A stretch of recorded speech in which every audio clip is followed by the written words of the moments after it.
Hello and welcome to the Citi Newsroom from our studios at number 5, Owula Hansen Lane at Tesano. I'm Frema Edunyame. Coming up. Collation underway after voting ended in much anticipated election at Kumawu. Also in the bulletin, power restored to St. Anne's Hospital in Damango following intervention by the MP of the area, Samuel Abu Jinapo, after baby's death prompted intervention. Okay, so yesterday in the night, after all the up and down negotiations with stakeholders and NECO, we were reconnected. GBC staff threatening industrial actions as Fair Wages and Salaries Commission holds allowances.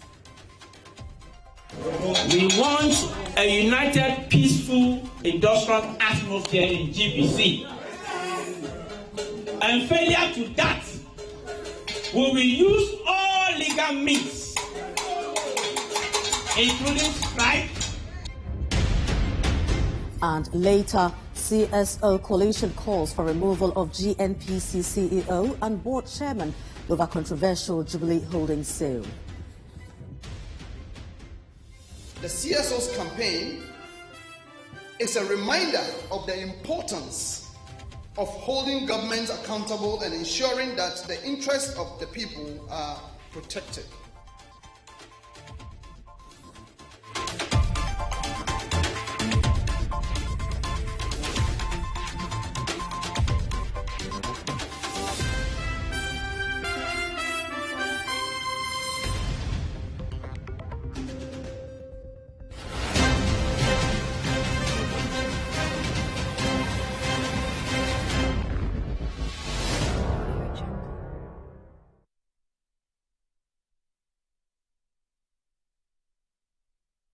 Now we start from the by-election happening in the Ashanti region as collation is underway after voting ended in the much-anticipated by-election at Kumawu constituency. Voters in the Kumawu constituency are taking part in a by-election today, May 23, 2023, to find a replacement for their Member of Parliament, Philip Baswa, who passed on in March. The two main political parties, the governing New Patriotic Party, NPP, and the opposition National Democratic Congress, NDC, have all put in various efforts seeking to annex the parliamentary seat. Now we've been joined by our Ashanti regional correspondent, Hafiz Tijani. Thank you very much. Welcome, Hafiz. Thank you, Frims. Right, so bring us up to speed. How has the election been so far?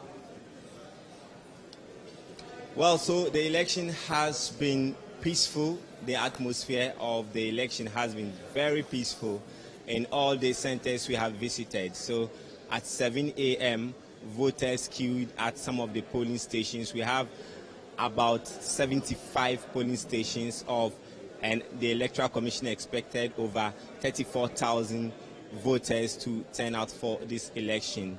So the process started at 7 a.m. It was very peaceful, and the NDC came with an issue that it detected some signed pink sheets at the Oyoko Methodist Polling Center, and the Electoral Commission had to come in to solve the process. The issue about security was also very high. The police had intensified its patrols and its presence within the communities and also at the various processes where the voting was ongoing. There were issues about some vote buying, alleged vote buying. We've seen some videos that has surfaced. People were being given an amount of 50 Ghana cedis to vote for a particular candidate. We spoke to some of the persons who received the amount. They confirmed that to us, and we've also spoken to some of the agents who were at the various centers where these anomalies were happening, and they had also confirmed that they had same. So the voting process had been smooth. It was peaceful, but some of these issues came up, and the political parties, both the NDC and the MPP, raised several concerns about this issues.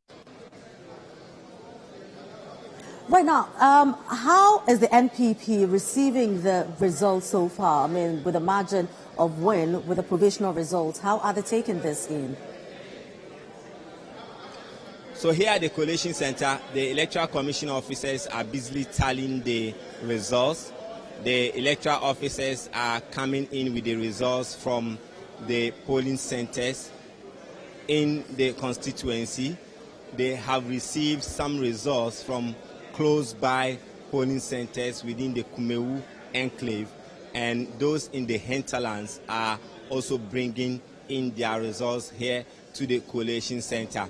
And the display here has shown so far that the tally that is being done so far on the results that is being displayed here by the Electoral Commission at the Coalition Center is projecting the MPP's candidate, Ernest Yao Enim, of being in the lead.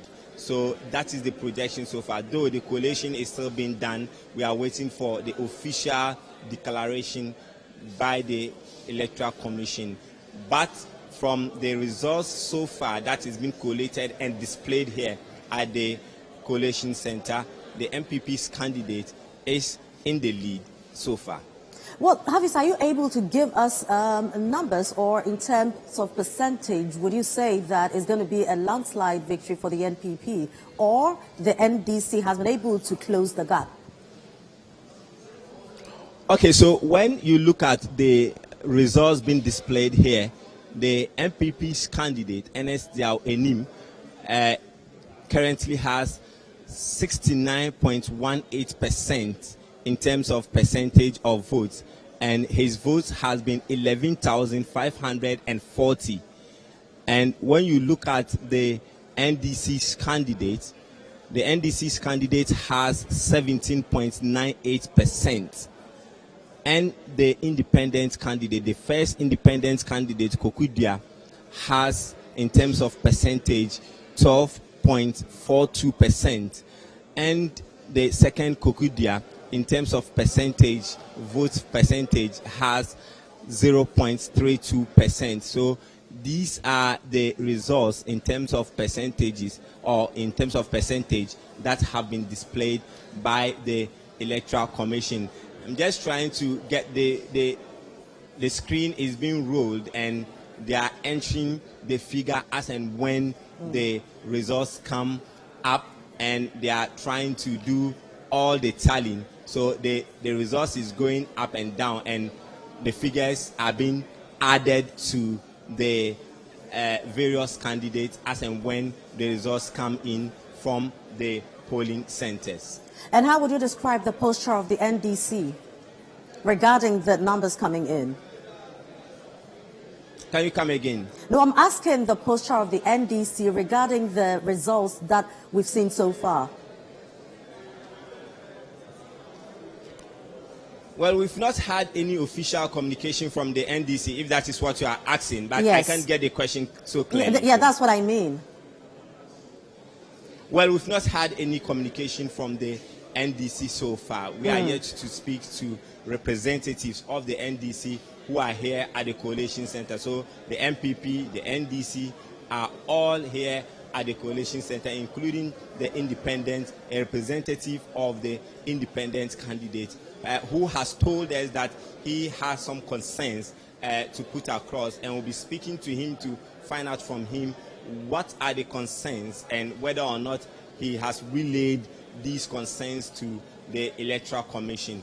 So the results that are coming in, all the political parties and their representatives are here waiting for the Electoral Commission to give a final verdict of the results, or the results of the by-election today. Now, if you can spot the representative of the independent candidate, we would like to hear what he has to say, and also from other persons around as well. Exactly, Frim. So I spoke to him. He was telling me about some concerns. He's part of the representatives who are aiding the Electoral Commission to do the tallying, and he is also having his pink sheet and making sure he has the same tally as the Electoral Commission officials say. You are welcome to Citi TV. Thank you very much. Good evening to you and to your viewers. Which of the candidates are you representing? I actually represent the Ghana First Coalition, which is supporting independent candidate number 3, Kwekudua. Yeah, that's the candidate that we elected to support in Kumawu. How has been the voting process? You have monitored the process. How many of the centers have you monitored, and what has been your impression so far? We've monitored the whole election, and to be honest, my impression is not a positive one, because there's been vote buying, there's been intimidation. You know, I mean, the government in power, this democracy, they have a track record of this sort of thing. But usually, people don't really want to challenge when they mount these sort of elections. People just feel like, okay, well, they've done it, so it's over. No, but this one there, we can't. In 2020, this same candidate was leading with 11,000 votes. There was a power outage. Immediately after the power outage, 5,000 votes mysteriously appeared, and he lost to the incumbent who died. Now we've come to 2023, and he's losing miserably. It's like he's not even on the radar. How? So, I mean, at this point, it might be speculation on my part, but I have more than speculation. So, one would say the voters are deciding. You see, when you give somebody 20 CDs and appeal, and you buy their vote, that's not a decision. You've taken that decision away from the person. What you've done is, you've done vote buying. But you see, vote buying is very difficult to prove.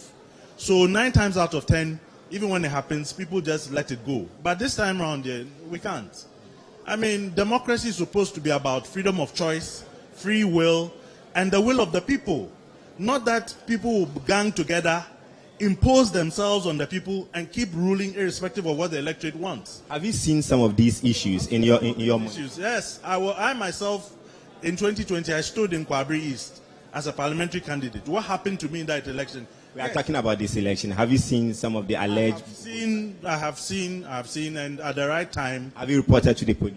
No. You can't get up. Voter buying can't just be reported to the police. There has to be proof. You have to have witnesses. You have to have evidence. So it's something that has to go to court. If you allege it, you have to come and prove it. You can't just go to the police and say, oh, I saw somebody selling their vote. No, it doesn't work that way. We have instances now where the special prosecutor is investigating some of these issues in the just ended NDC election. Why don't you help the system? Let me interrupt you. Do you seriously think the special prosecutor from an MPP government will investigate the MPP? What happened to Martin Amidu? No, we're not children in this country. We're not children in this country. We see what is going on. Martin Amidu was appointed. What was he able to do? And he is a man with experience, skills, knowledge, going past 50 years, even maybe even older than I am. What happened? No, we're not playing that game. Now, if I'm alleging something and it has to go to court, it will go to court, number one. Number two, what proof I have, I will present. But why do you think that the alleged vote buying could have been the cause of your candidate losing? Is there any scientific proof? You see, this is the thing about vote buying. The scientific proof is quite difficult, but you can run regressional analysis, you can run statistical data, but when you have a candidate who was leading 3 or 4 years ago, where you come to an election and all of a sudden, and the announcement was made by certain parties that, oh, this man, even 4,000 votes he won't get. They said it. And that's exactly what has come to pass. Those were projections, or? Those were projections that people opened their mouths and said, oh, this man, 4,000 votes he won't get. And now it's ended up that, no, come on. We're not children in this country. So what would you do now? Number one, I want to challenge the process this evening based on whatever. When the time is right, I'll reveal what I have. Number two, I want this, we will have to go to court. People can't just steamroll people's rights and buy and just govern without the will of the people. If it's a democracy, the will of the people must be heard and it must be felt. What we are running right now is a moneycracy. People are using money to buy the system and buy votes. No. We have had enough of that one. Look, let me give you an example. Since 1992, these people have not touched the roads that were in this Kumawu place. How is it that 2 weeks to buy election, you've been able to bring road graders, machines, and come and asphalt the whole place. Okay, so I think we'll be continuing with this discussion subsequently. So that is one of the representatives of the independent candidate who is here challenging the process. So the coalition is still underway, and if there is time frames, if you can speak to the NDC representatives here, if there is time frames.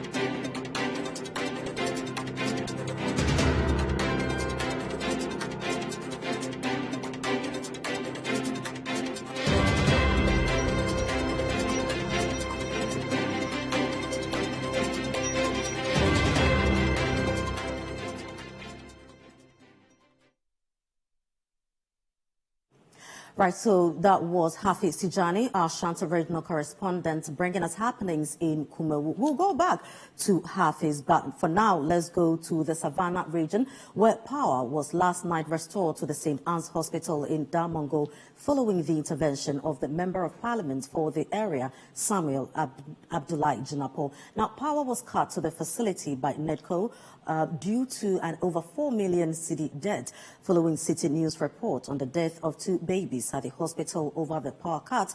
The MP for the area made some payments to ensure the facility is reconnected. Citi News' regional correspondent Richard Fogo reports. The St. Anne's Hospital in Damongo in the Savannah region has had its power restored after an intervention from Samuel Abdullahi Jinapo, the Member of Parliament for the area. The hospital had its power cut by the Northern Electricity Distribution Company, NEDCO, due to a debt of more than 4 million Ghana cedis. Following a report by Citi News on May 22, 2023, about the death of 2 babies and 3 others who were in critical condition due to the power cut, Mr. Jinapo, who is also the Minister for Lands and Natural Resources, made payments to NEDCO to ensure the hospital is reconnected and fully operational. When Citi News visited the hospital on Tuesday, the ANC was nearly full, while the OPD and laboratories that were locked up fully operational. Dr. Gwadese Ahmed, Head of Communications and Clinical Coordinator of the hospital, told Citi News management is considering measures that will ensure the facility is not disconnected again. Okay, so yesterday in the night, after all the up and down negotiations with stakeholders and NEDCO, we were reconnected. So as I speak to you now, business has resumed seriously. So every sector of the hospital is working very well. We got in touch with some stakeholders. We had a conversation with Honorable Abu Jinapo. So he sent some amount of money through the regional minister, and some deposit was done. And that was why they came and reconnected us. Okay, so now there are 2 options.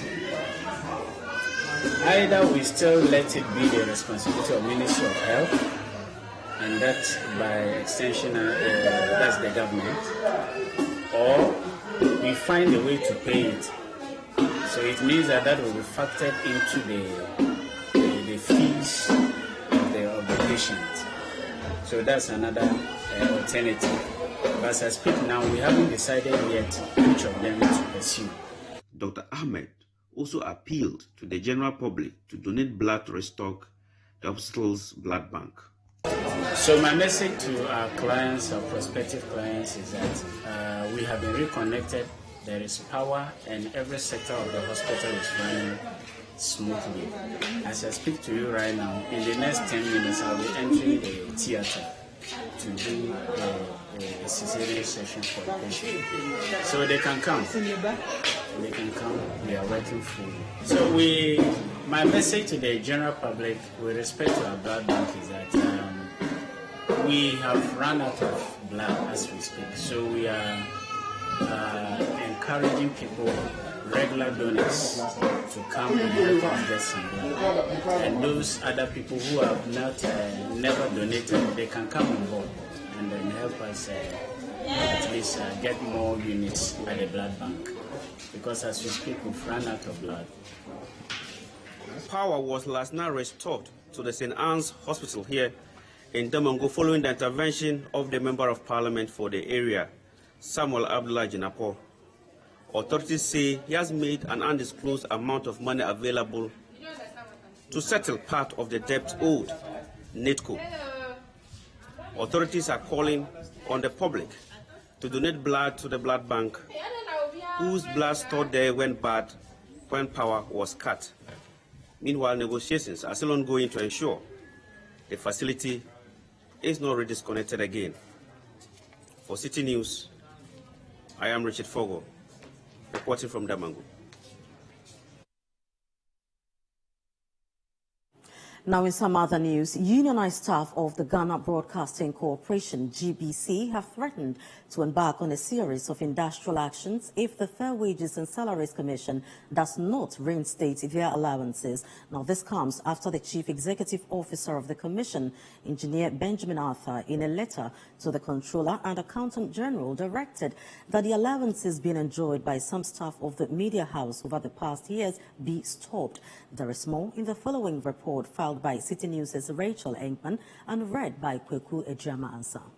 The Fair Wages and Salaries Commission has begun a nationwide payroll monitoring exercise with Internal Audit Agency, which is in line with the Fair Wages and Salaries Commission Act 2007, Act 737, to develop and monitor allowances and benefits as well as to coordinate, manage and monitor collective bargaining processes in which government is the direct or indirect employer. In the course of the exercise, the Commission claimed that some staff of the Ghana Broadcasting Corporation, GBC, are currently receiving allowances to which they are not entitled to. These allowances include utility, rent, housing, vehicle maintenance, and transportation, amongst others. Due to these new arrangements, some GBC staff will experience a 33% reduction in their current salaries. This development has caused dissatisfaction among employees who believe their hard work is not being adequately recognized and rewarded. Unionized staff debunked claims of employees receiving an 82% increment in allowances as claimed by the CEO of the Commission, and also called for his dismissal.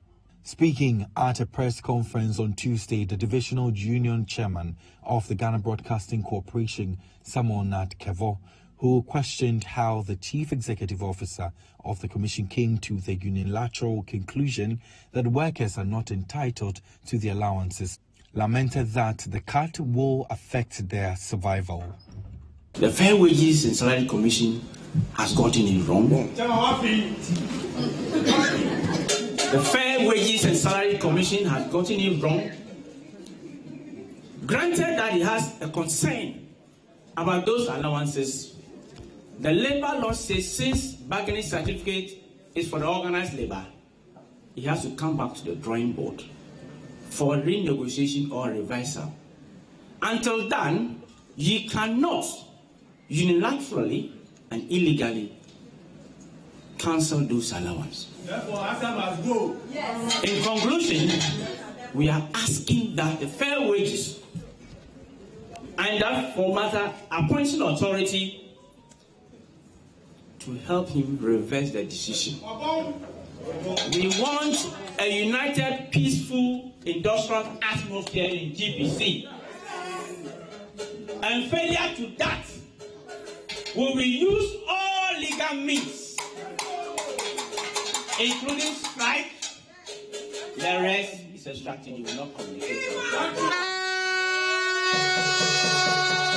We are by this notice serving the appointing authority and our management that if we receive May salary and these are not reflected, GBC workers will do the needful.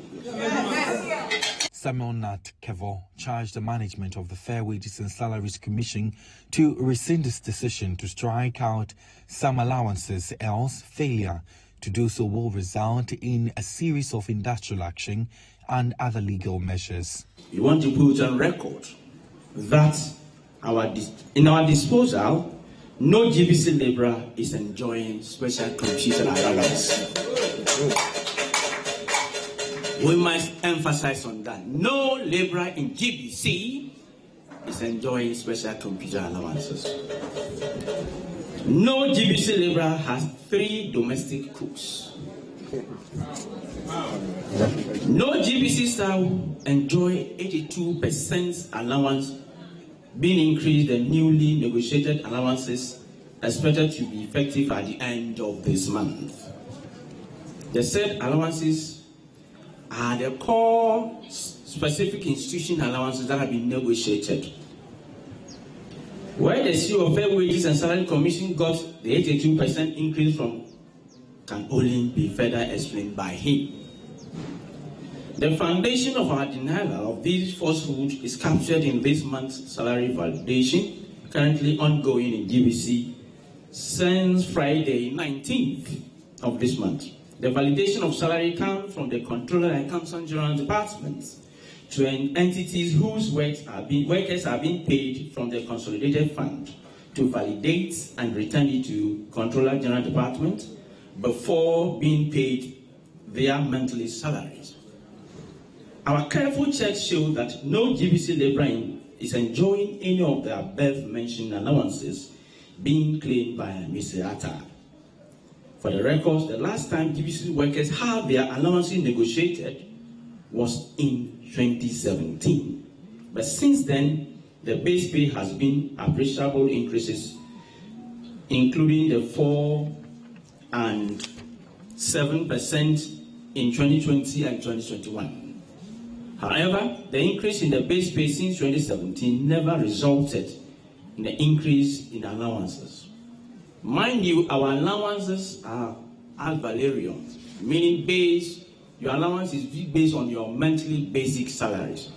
But since we have negotiated the last time in 2017, that amount on the 2017 basic has remained the same.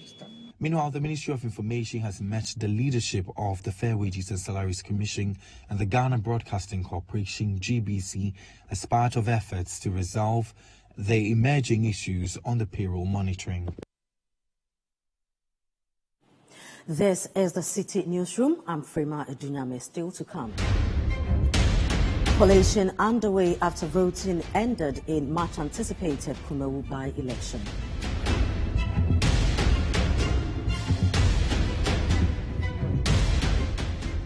We have the details coming up. Don't go away.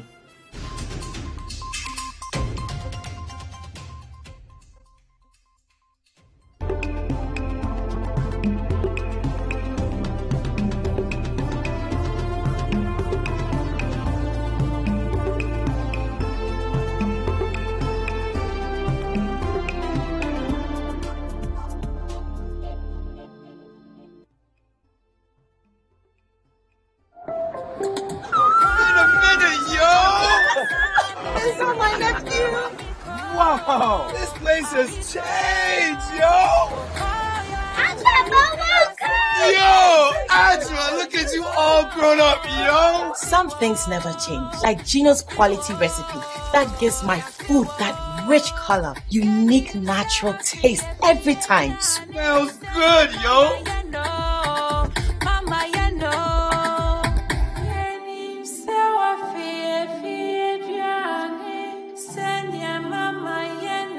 Hey, sister, we the wap Ponsano Kasa, just like I remember. Uncle, hurry up and let's open the suitcase. Ajua, chai, na shrimp quite fat. Best jollof I've ever eaten. Wow, this is real jollof, mommy. Gino dear, Emma Jania de Ankasa. Say Gino dear, fie. It's delicious, yo!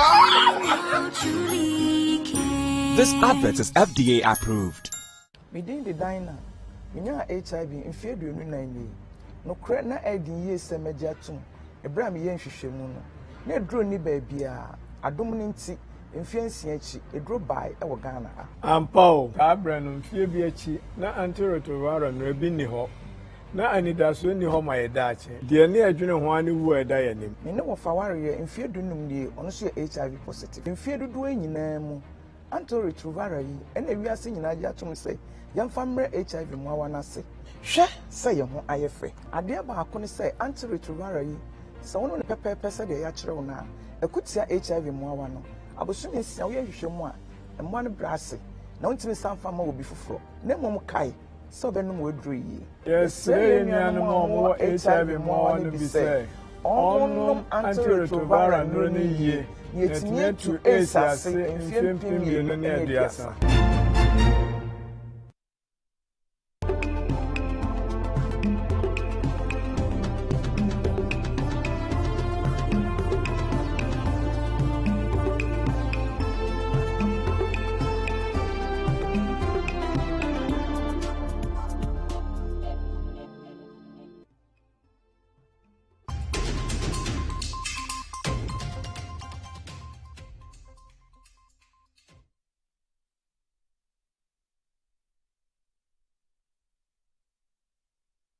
You're welcome back. This is the Citi Newsroom. Now we go back to Kumawu, where collation is currently underway. Now I've been joined on the set by Musa Dankwa. He's Executive Director of Global Info Analytics. Thank you very much for your time, Musa. It's my pleasure.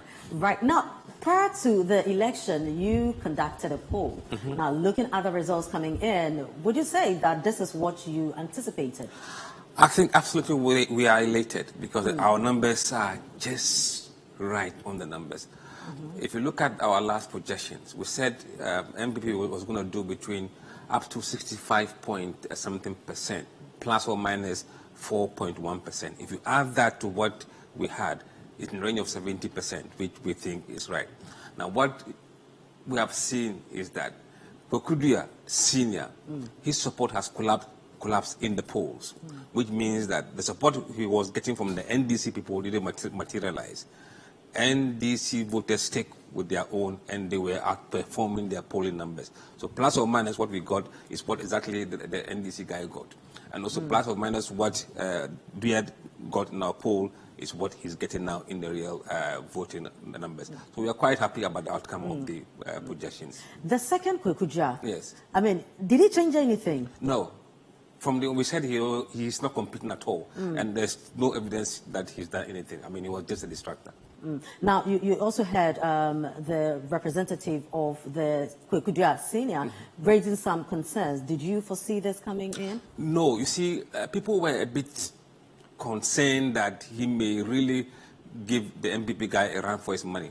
But if you analyze the fundamental of the race, he is not facing the same candidate as he did in 2020. So that altered completely the fundamental of the race. So I wasn't surprised that he's collapsing within the MPP. His constituency is the MPP guys, and they didn't come with him this time around. Now, you know, a lot of people, the NDC in particular, raised concerns regarding some developmental works going on in Kumawu just a few weeks to the elections. Would you say that this had any impact, or Kumawu is just a win seat for... It did. In the polling that we did, approximately 23% of voters were saying that they will vote for the MPP because they have been induced. It was clear in the polls. So there was no doubt that they're going to vote for MPP because they have been induced. Now, if this trend, goes on, would it make any difference in the general elections next year if developmental works keep coming in from now? The question is, it's going to be on a bigger scale that they cannot replicate what they've done in Kumawu everywhere else. They will go bankrupt. In fact, we haven't got the money to do that. But then it's going to give people reason to agitate before the next election, and that is what they should be very careful with. Now, looking at, strongholds and swing areas and all, would you say that now, going into the general elections, parties are pretty much safe with their strongholds, or with current happenings, economic issues, what have you, it might be difficult, maintaining the numbers even in strongholds? In fact, that's what we have seen in the polls that we've been doing in the last 16 months. The MPP is under pressure everywhere. And areas that they are not even under pressure, their numbers are down because of lack of enthusiasm on their part.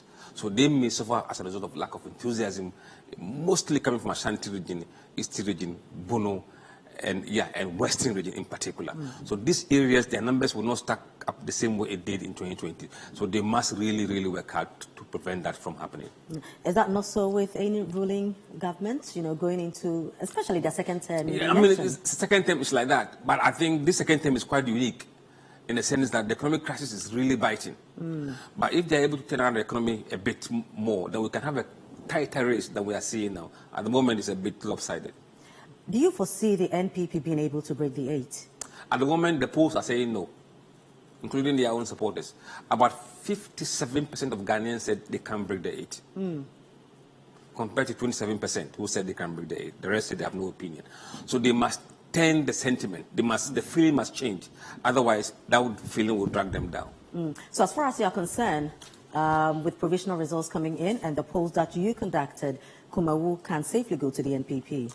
So it will not change. It's going to be with NPP now and even in 2024. Right, Musa, thank you very much. It's my pleasure. All right. Right, so I've been talking to Musa Dankwa, and he has been giving us, some numbers, that is polls that were earlier conducted prior to the by-election. And from what he's saying, it looks like what they anticipated is exactly what is happening on the grounds. Now, moving on, the coalition of CSOs in extractive governance is demanding for the immediate removal of GNPC CEO Opoku Ahene Dankwa and board chairman Freddie Blay. The demand for their removal comes in light of GNPC's intention to sell 50% stakes in Jubilee Holdings Limited to Petro SA, despite the substantial revenue potential this interest holds for the state. There is more in this report.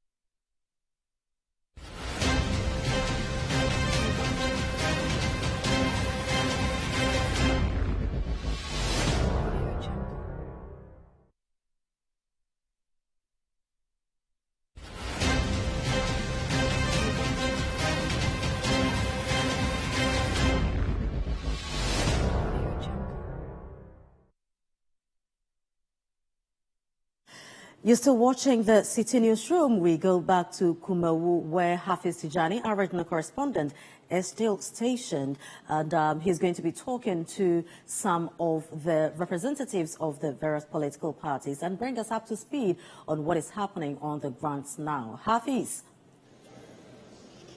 Yes, Frames. Right, so can you just let us know what is going on the grounds, if you can move around and talk to some reps to let us know the emotions, the atmosphere in Kumawu right now, especially at the Collation Center. Okay, so right at the Collation Center, the collation is still going on. Like we told you earlier, the electoral materials or the electoral officers are arriving are coming into the Collation Center from the other centers to submit their results to the Electoral Commission, who are going about with the tallying process and doing the collation and displaying the results for all to see what is being done and who is getting what in terms of votes. Let me speak to Mr. Akogan of the NDC. He is the Deputy Communications Officer of the NDC, to tell us the observation of the party in the election so far and what they are seeing in terms of the figures that are coming in from the various centers. You are welcome to Citi Newsroom. Thank you. You have been monitoring the election. How many centers were you able to visit? Oh, I was stationed at one center, and then though I was following from afar, I was stationed at one center in Kumawu. And so far, I can say that we are happy with the performance. Averagely, The security services did their best. People came out to vote, though some were induced. And for me, my pride is with the delegates who came out to vote for the NDC. I am really proud of myself. Yeah. Why are you proud that people have voted for the NDC? You wanted people to vote for you? Yes, because coming into these elections, some people felt that this is a stronghold of the NPP, and in such by-elections, we shouldn't waste resources and all that. Because if you look at the performance of the independent candidates during the 2020 elections, people said that the race was going to be between the MPP and the independent candidate, and that was what was making the rounds. But we decided that we have to justify why things went wrong the last time. And in fact, looking at the results that we are getting, I think that we have really done so well, and we need to applaud ourselves. Though per the results, we are not winning the elections. You understand, the MPP is winning. But if you look at the percentage growth in our numbers, we can't just hide our joy. And you see, truth is that you were also on the field with us. You saw what happened. What happened? You saw people begging people for money to go and vote. Did you see some of those things? Let's be honest, we are on TV. Did you see that? You don't want to bring your opinion out. You see, that's the problem that I have with media. When you see something, say you see it. If it's bad, it's bad. You understand? So you saw it. I want to put that question to you, if you've seen it, and how worried were. But you saw it. No. I want us to be on the same page. Okay. Okay. Let's reserve my answer for I appreciate that. For another time. I'm asking you. You have observed. You are for a political party, and you have seen it. Yes. Are you worried? You see, I would say yes and no, because by elections like this, people from all walks of life are here in Kumawu. You understand? But during the main elections, can you be doing what you did today? You can't do it. And to add to it, if this is your stronghold, and you have to beg people, you have to give them money for them to come and vote, then what will happen when you will be concentrating on your constituency, that I will also be concentrating in my constituency? Then it means that your results will be very terrible. And you see, this is just an eye-opener. And God being so good, we have seen their intentions, why they are saying that they want to break the 8. If it's about this, then God revealed it to us, and we are happy that we saw it early. Will the NDC be taking these issues up in terms of the alleged vote buying we've heard since afternoon? Are you willing as a party to take it up, to test the law? You see, this is a project. There are lessons learned. Every lesson learned is for the upcoming event. Very soon, Asin North will be announced. You understand? So there are lessons that we've picked up here that we are going to improve upon it coming into these elections with all its difficulties. But the results that we have appreciated our result by 34.5%. From when? From 2022. This is the difference between 2022 2020 and 2023. You understand? We have appreciated our result by 34.5%. MPP has appreciated 2%. And that is their stronghold. But the coalition is not being done. The results is still being projected. We've not had. As a party, we also have our own coalition. So we are just waiting for theirs to be done. We compare notes, and it wouldn't be different from what we have. Yes. So if we have been able to appreciate by 34.5, and MPP have appreciated by 2, we are here. They are joyful faces. Put your camera to the MPP. They are worried. The quantum of money they sank into this election, and they are terribly worried. And now I can comfortably say that there's no constituency in Ghana that will ever call an MPP stronghold. We will enter wherever we need to enter and get the votes that we need for 2024 elections. Let's look at in future future elections. What do you want to do here at Kumawu? You have talked about you entering into the stronghold of the MPP. You see, even with these very elections, we had so much respect for the dead. And the relationship between Honorable Baswa and a lot of NDC people, they couldn't come down to campaign early enough. We felt there should be funeral announcement, the day should be out and all those before we hit, just to have some respect for Honorable Baswa. But the MPP, the very day the death was announced, that was when they hit the ground.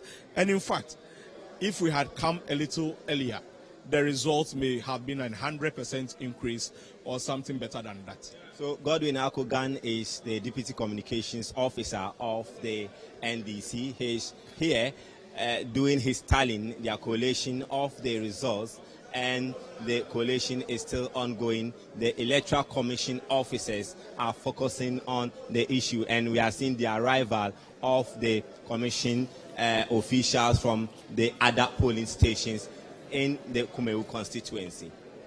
Now, Hafiz, before you go, are you able to give us new figures? Oh, well, so let's look at the projected results so far that are coming in. So these results are being picked up randomly by the Electoral Commission and keyed in the table according to the arrangement of the candidates. So far, NSCL Enim, the candidate for the MPP, in terms of percentage, has 70.91%, and Akosua Mankwa, the NDC's candidate, has 17.29%, and the first Kwekudua has 11.51%, and the other Kwekudua has 0.29%. So that is the results so far in terms of the percentage for the various candidates who contested in this election. But the commission is still projecting and collating the results here at the center. Right, thank you very much, Hafiz. We'll come back to you when you have updates for us. But moving on, the coalition of CSOs in extractive governance is demanding for the immediate removal of GNPC CEO Opoku Ahene-Dankwa and board chairman Freddie Blay. The demand for their removal comes in light of GNPC's intention to sell 50% stakes in Jubilee Holdings Limited to Petro SA, despite the substantial revenue potential this interest holds for the state. There is more in the following report. The CSOs, made up of the African Center for Energy Policy, ACEP, Center for Democratic Development, CDD Ghana, the Chamber of Petroleum Consumers Ghana, COPEC, and 26 others, say the CEO of GNPC, Opoku Ahene-Dankwa, and the board chairman, Freddie Blay, have become a threat to Ghana's interests in the petroleum sector. The demand for their removal comes in the light of GNPC's intention to sell 50% stakes in Jubilee Holdings Limited to Petro SA, despite the substantial revenue potential this interest holds for the state. They explained that the Energy Minister, Dr. Matthew Puku-Prempeh, is against the decision by the board chairman of GNPC, Mr. Blay, for offering interest in Ghana's oil fields to a South African oil company, Petroleum Oil and Gas Corporation of South Africa. Coordinator for the coalition, Abdul Karim Mohammed, has been throwing more light at a press conference on Tuesday. We demand the immediate removal of GNPC CEO Opoku Ahene-Dankwa and the board chairman Freddie W. Blay from their respective positions, as they have become a threat to Ghana's interest in the petroleum sector. 6. Additionally, we demand the immediate transfer of JOHL and all its assets from Cayman Island and other jurisdictions to GNPC. 7. We demand immediate disclosure of the Ake plan of development from the Petroleum Commission and the government.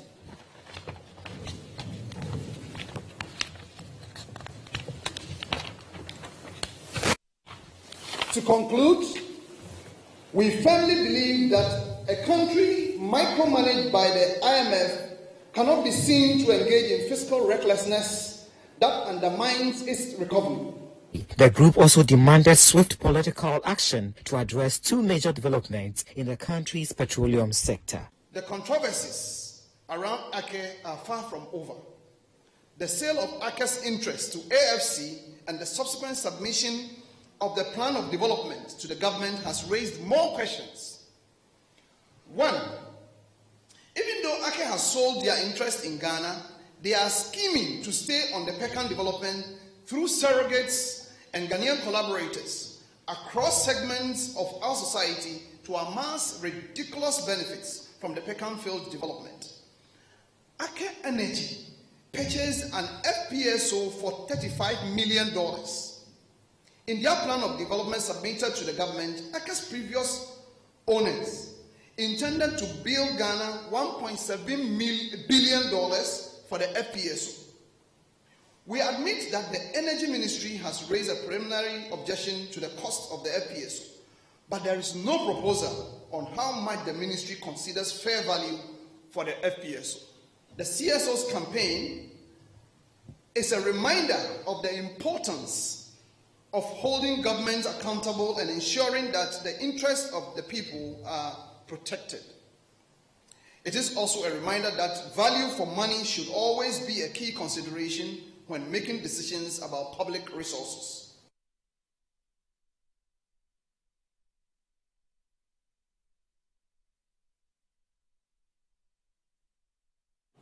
This is the Citi Newsroom, still to come.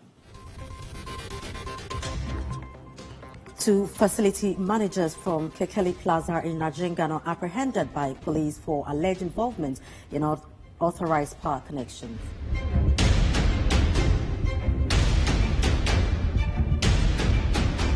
We have the details coming up shortly. Do stay.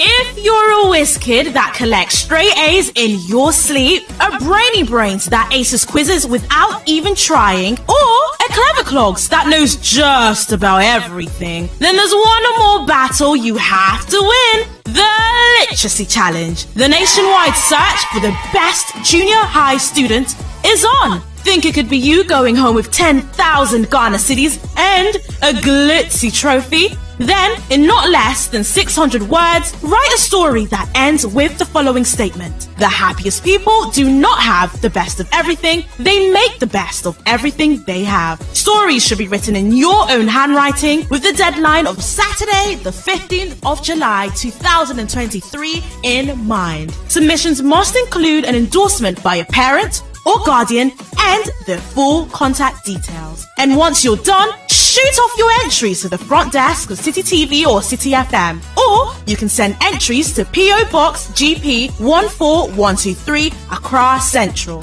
For more inquiries, call 0558 973 973. The Literacy Challenge 2023 is powered by Citi TV and supported by Citi FM.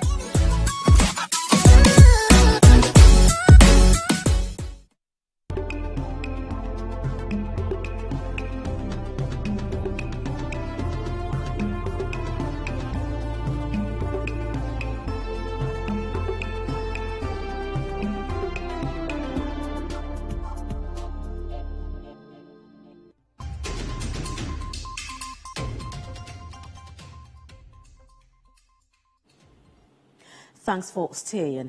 A significant development has taken place as two facility managers from Kekeli Plaza in Ajingano have been apprehended by the police for their alleged involvement in unauthorized power connections. This arrest is part of the ongoing efforts by the Electricity Company of Ghana, ECG, to combat illegal power connections. Our correspondent Fred Duho brings us the details in the following report. In a major crackdown, the National Security, in collaboration with the Electricity Company of Ghana, have apprehended two individuals for repeatedly restoring power illicitly After disconnection by ECG officials, the suspects, who are currently in police custody, were caught at Kekeli Plaza at Adringano, located in the Ayaoso West municipality. The ECG has identified a recurring pattern where those individuals, upon being disconnected due to unpaid bills, take matters into their own hands and unlawfully reconnect their establishments without seeking authorization from the ECG. This unauthorized reconnection has been observed on multiple occasions. These people are noted for notoriously reconnecting their power anytime the ECG task force come to disconnect them for illegal connection and owing debt.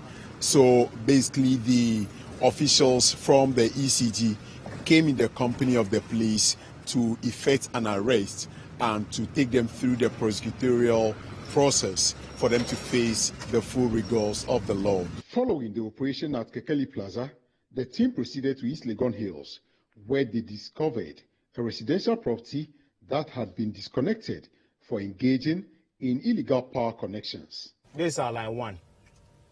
The figures here are reflecting what is on the meter. That is 2.23. Line 2, which was 00, is the same as 00. And line 3, now you are seeing 25 amps. That's your consumption now. And this is the bypass which is going on here. So now you understand what we mean.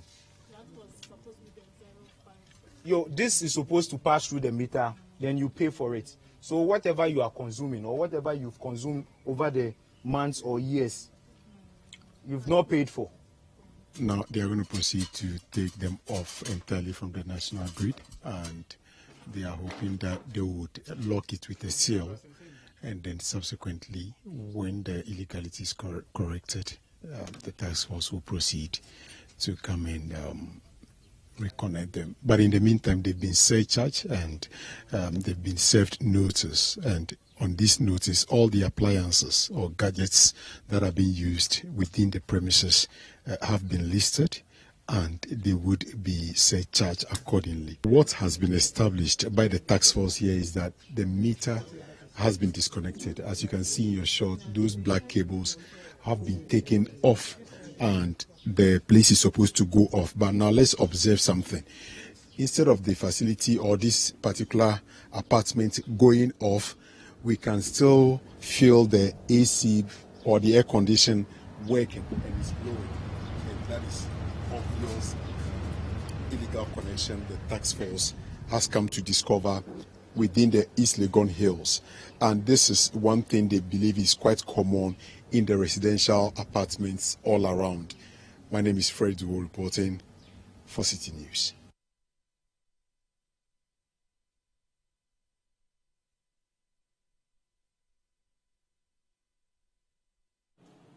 The main opposition National Democratic Congress, NDC, in the Upper West region has issued a 2-week ultimatum to the government to ensure that all senior high schools in the region are supplied with adequate food items.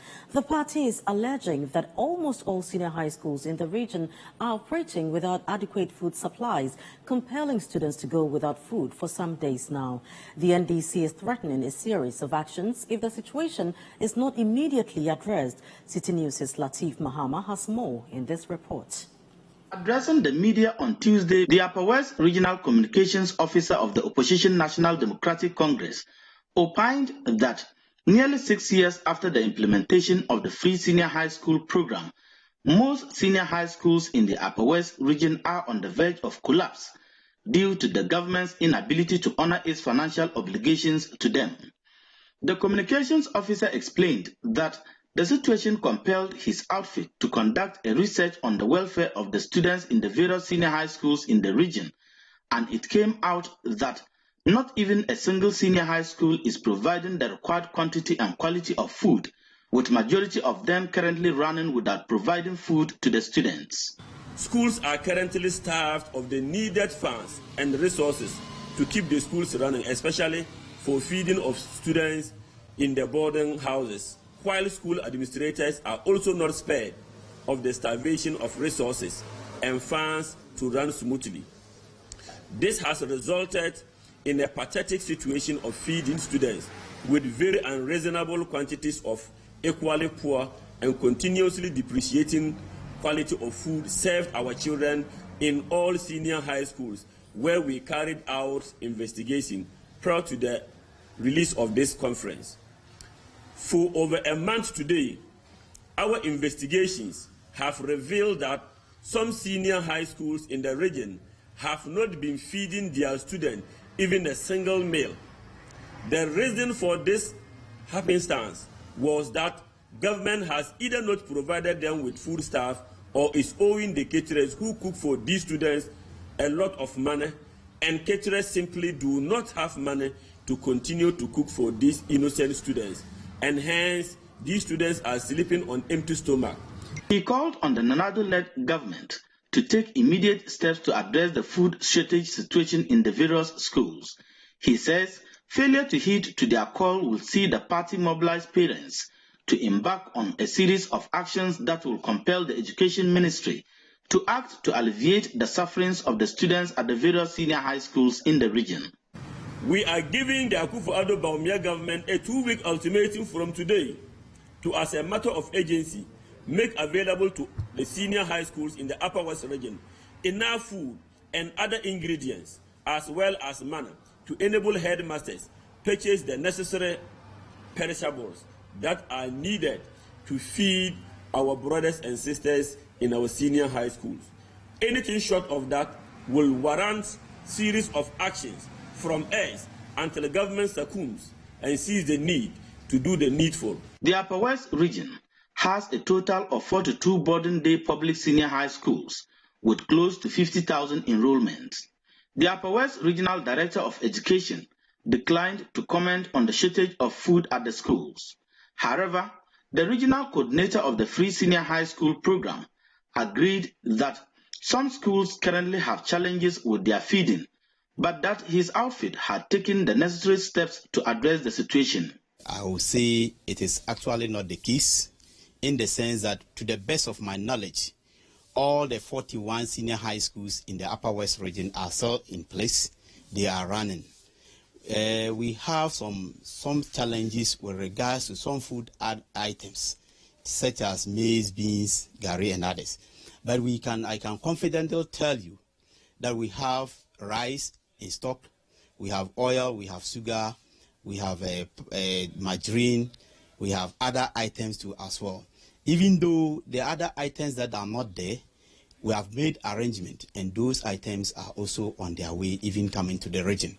I had a call over the weekend that about 1,500 cartons of tin tomato is also on the way. Tomorrow, I'm expecting to get the car this evening, said that by tomorrow we'll start offloading them at the various zonal centers. Then the rice too, I still have some stock of rice at the various 3 zonal centers that in the region, because we have some at Wasek as one of the zonal centers. We have one at Kantum Senior High School. We have Nandom Senior High School as one of the centers as well. If you go there, you still see some bags of rice also still in place. And what happens is that schools that have challenges, they inform you that on this particular day, if nothing is done, they won't be able to feed their students. So you always make available whatever food items that you have. You also issue it to them so that they will be able to support. With respect to that of the maize, beans, and gari, that one, it was locally arranged with a supplier. That these are the issues that we are having. So let's see how best then he can just supply them, and then they will pay him his monies. And then the arrangement was done between him and then the Ministry of Education, said that he could supply those schools. Citi News visited some of the senior high schools in the region, but was denied interview. That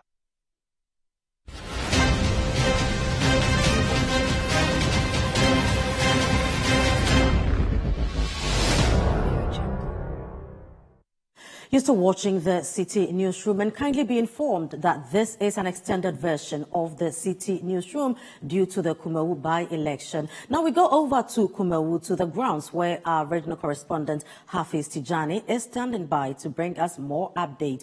Hi Hafiz, what is currently happening?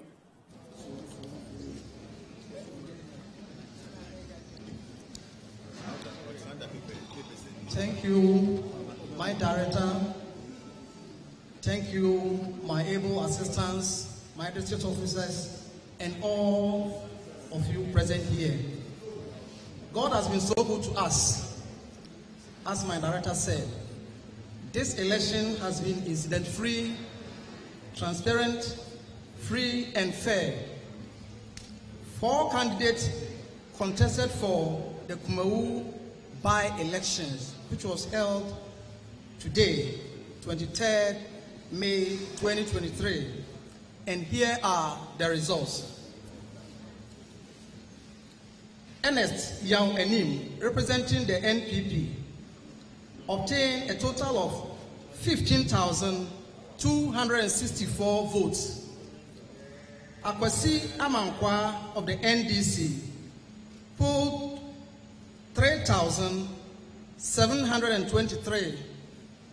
Kwakuduya, number 3, obtained 2,478 votes. Kwakuduya, number 4, obtained 62 votes. Total valid votes cast stood at 21,527. 21,527. Total rejected ballots 204. Total rejected ballots 204. Total vote cast 21,731. 21,721. 731, sorry. And now, by the power vested in me, Paul Ajimai, as a constituency returning officer for Kumawu, I hereby declare you, Ernest, please come over. Ernest Yao Enim of the NPP as the parliamentary member of parliament elect for Kumawu constituency. Thank you, and may the good Lord bless us all. So that's a declaration by the Electoral Commission that has just declared Ernest Yao Enim. You are welcome to Citi TV. You are welcome to Citi TV, Mr. Enim. All right. We are trying to speak to Mr. Enim. We are trying to speak to Mr. Enim, who has been lifted shoulders high by the MPP supporters here at Kumawu, the declared parliamentary or the member of parliament now for the Kumawu constituency in the much anticipated by-election.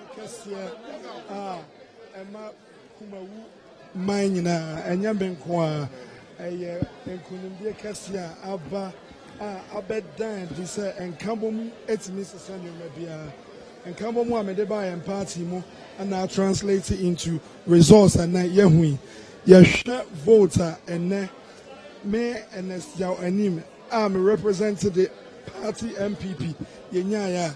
It's so significant say obia ehunu say a daddy say a Cambomu kese where a landslide over 70%, a trust 71%, and no trust on mining in our Jimiatu, or mining in our Hunun say, Metinyaka Krona Boom, Metinya Primpuntua Bakumauha, Metinya Bois, Aki Kayan in our Hua Boom, Ama, yet made in your mapa.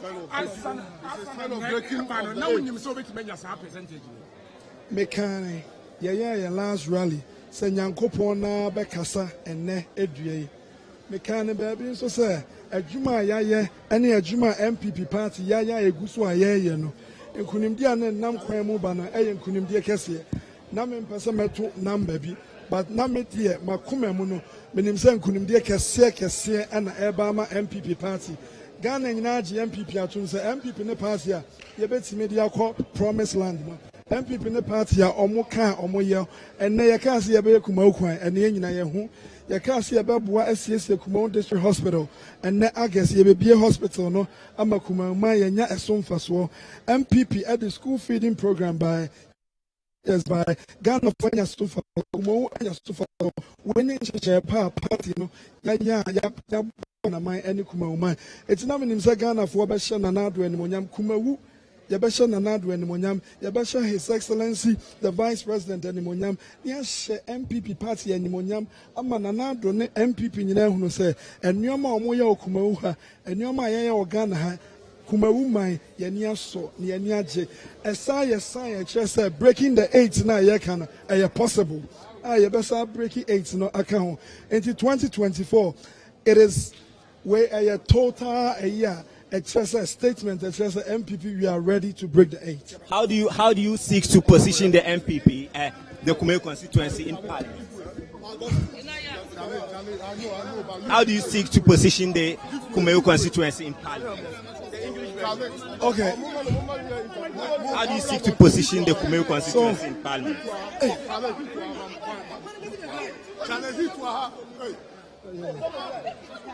Hello, Mr. Ni. How do you seek to position the MPP, the Kumawu constituency in Parliament? Already, this was our seat, and we have been able to retain it. So now we all know the issue with Ascent North. Now MPP, we are in a better position than the opposition party. So for now, we have cushioned ourselves, and we are in a better position to implement the policies that His Excellency the President wants the party to implement in Parliament. Yes. You spoke about the roads being constructed, and you promised your people that the MPP is doing this to uplift the constituency. Yes. Now the election is done. Yes. What do you tell the constituency? Will you continue this project?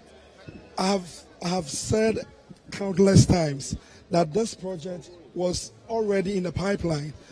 The late Member of Parliament for Kumawu, Honorable Philip Baswa, had met the Council of Local Churches back in January 22nd, and he had promised that the roads were going to start by the end of April.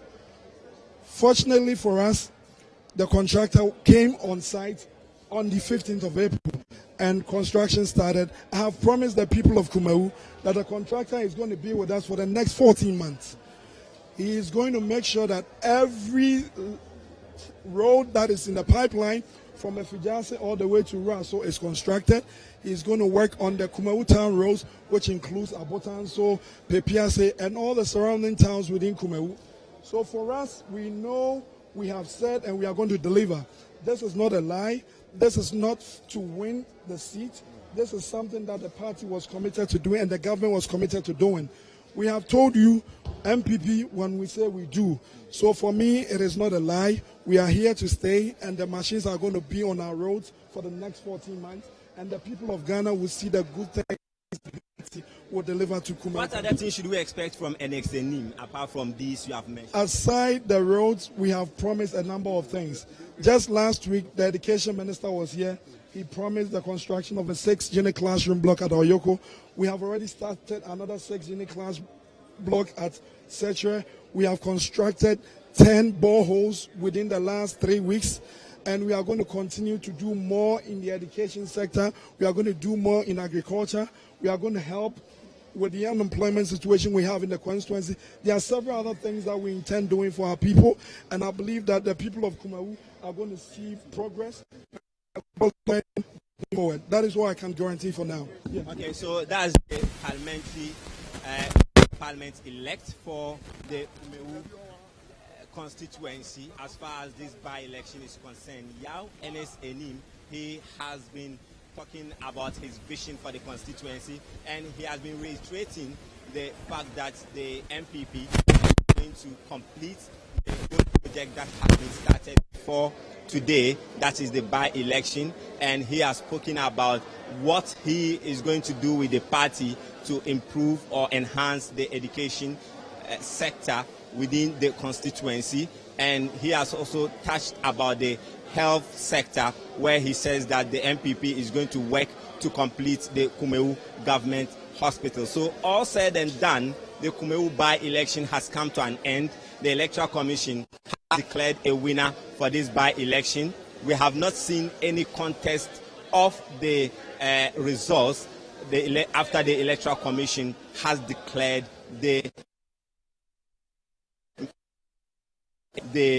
New Patriotic Party has been declared as the Member of Parliament for the Kumawu constituency in this by-election.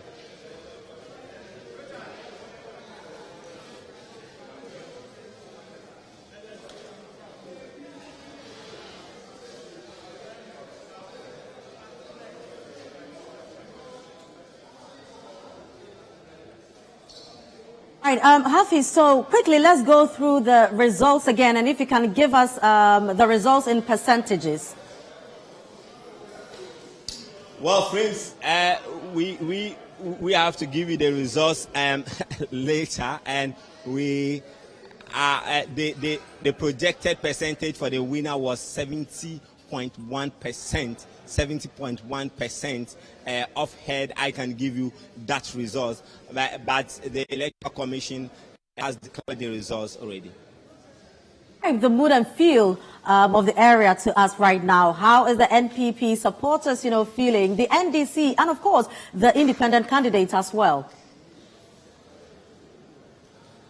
So we have not seen Mr. Kokudia, the independent candidate here. We only saw some of his polling agents and representatives who came to the coalition center here. But outside there, the party has started. NPP members are on the streets and jubilating, and they are happy that their candidate has won this election.